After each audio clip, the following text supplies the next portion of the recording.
The setting is Bedford Falls, a small American town in the 1940s. George Bailey is a man with big dreams. Since he was a boy, he wanted to travel the world, build giant bridges, and leave his shabby little town behind. However, George is a man of great character.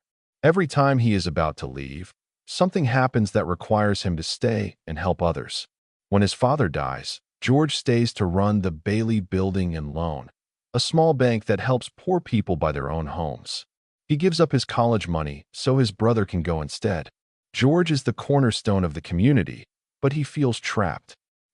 The villain of the story is Mr. Potter. He is a greedy, cold-hearted businessman who owns almost everything in town, except for George's small bank. Potter wants to control the whole town and charge the poor high rents. George spends his entire life fighting Potter to protect the people of Bedford Falls. George eventually marries his childhood sweetheart, Mary. They have a family and a drafty old house.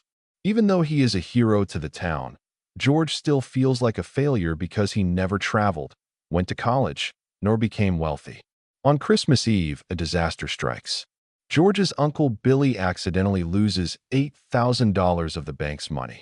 If the money isn't found, the bank will collapse and George will go to prison. Desperate, George goes to Mr. Potter for help. Potter mocks him and tells him he is worth more dead than alive because he has a life insurance policy.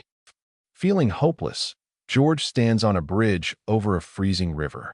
He thinks the world would be better off if he had never been born. Just as George is about to jump, a man named Clarence shows up and tricks George and stops him from jumping to his death. Clarence tries to convince George that his life is worth living. In order to convince George to live, Clarence reveals that he is an angel. To make his point, Clarence shows George what the world would be like if George had never been born.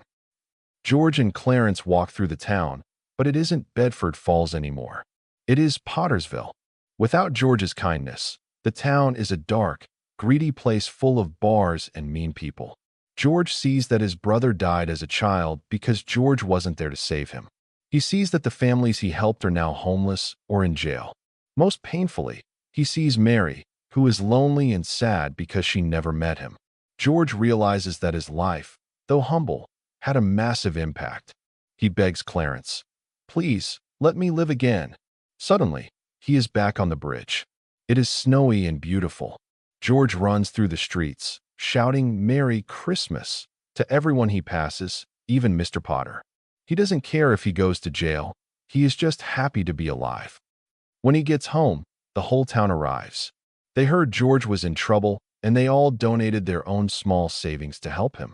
George realizes he is the richest man in town because of his friends.